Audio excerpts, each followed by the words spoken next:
پیرزالی پیرمردی داشتی، سالها لب به لبش می داشتی. هفته ها و ماه ها و سالها آمد و رفت و نیامد حالها. کودکش هرگز نخسبی بر لحاف، تا بخیساند تشک را هم ملاف. فقر و ناداری مهارش کرده بود، کوهی از محنت به بارش کرده بود. ظهرشان تصویر یک افسانه داشت، نصف نانی رهن میشد بهر چاشت. با چنین حالی که او می داشتی، پس کجا تخمی به دل می کاشتی؟ مرغ پیری داشتی با رنگ یاس، تخمکی میداد بعد از قطقطاس. مرغ هم گویی خسیس و بوالهوس، تخم خود یک در میان میداد و بس. سالها آن پیره با این نیمه تخم، سرزمین واجبا میداد شخم. تا که از بخت بد آن پیرزن، گربه ای ره برده بر این انجمن. او که در مطبخ ز زاهد مانده بود، شرع و شلاق و فتاوا خوانده بود. گفت اینجا پیرزالی بیش نی، زاهد و شرمسر و درویش نی. روزها آرام در کنجی خزید، شامها گمنام بر بامش پرید. تا که پیدا کرد روزی لانه را، آن سرا و خانه و آشانه را. گربه را تا چشم پیران گرم شد، گامها تا مهد مقصد نرم شد. سینه خز آرام خود تا هومه برد، جمله مرغ و تخم مرغ و رومه خورد. چرت پیران پاره شد چون در نهار، فکر نیمرو کرده و کشک و تغار. کامشان از وعده دور افتاده بود، معدهشان بر قار و غور افتاده بود. پیرزن از جای جستی بر نهار، تا شود از بهر خوردن او به کار. دست در سوراخ مرغش کرد و دید، مرغ و تخمش هر دو را سالاد کید. ناگهان بانگش برآمد کای رفیق، چه نشستی حمله کن بردار تیغ. گربه ای دار و ندارم را ببرد، مرغ تخمی تخم مرغی را بخورد. رنگ غیرت چهره ها در هم کشید، یقه ها تا بند تنبون ها درید. خواجه چوبش را کشید و مدعا، پیرزن نفرین و دشنام و دعا.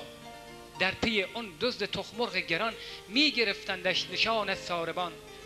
کوچه و شهر و ده و کوه و کمر، در پیش گشتند اما بی ثمر. پیر مردک زین همه گشت و گذار، خسته و نومید افتاد یک ز کار. لاجرم چوبش رها کرد و نیام، پیرزن مان در خیال انتقام. روزها اندر کمین گربه بود، آیه ها و سوره ها گفت و شنود.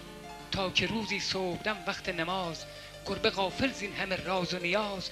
رفت در سوراخ مرغان با دغل، تا بگیرد سینه و ران در بغل. پیرزن جستی زدش چون ماده شیر، گربه را در بین پرها کرده گیر. شوهرش را مژده انافتن، داده و دارد چنین با او سخن. شوی من ای همسر و ای همنشین، فاتحم من فاتح فتح المبین. من گرفتم گربه را در بند سخت، تو نگهبانش بنه اندام و رخت. من سر و دمش به فنجان می کنم، گربه را گربه فسنجان می کنم. گر پدافندم کنی در این نبرد، شامگاهی من بیایم با تو لرد. گر مرا همره شوی در آنچه پخت، من شبی تا هجله آیم با تو لخت. پیر دنیا دیده با ریش سفید، نیفه اش بهر نگهبانی کشید. پیرزن بر خانه همسایه رفت، تا بگیرد قدری آن کبریت و نفت. مرد همسایه به او نیکی نمود، نفت در ظرفی پلاستیکی نمود. گفت آیت می کنم ای نیک خواه، چون که دستم را گرفتی در پگاه. پیرزن با شادی و شور و شعف، می رود گویی معلا و نجف. او سلاح شیمیایی برد جنگ، گربه هم در التماس و منگ منگ. گفت قاضی حکم من شلاق بود، یا شنیدن از سگی وقواق بود. تو مسلمانی و باید شهر را، پاسبان باشی قصاص و زر را. حکم سارق در شریعت دار نیست، یا که او را سوختن در نار نیست. تو چرا کیفر کنی ای پیرزن، با اشداء علی الکفار من. پیرزن گفتا که احکام خدا، زین ادالت خانه کی دیدی کجا. آن مبارز ماده چون تیمور تاش، شوهرش را نعره زد آماده باش. چشم خود را بسته و مکحول دار، شعله آتش بر آن سلول دار. پیرزالی پیرمردی داشتی، سالها لب به لبش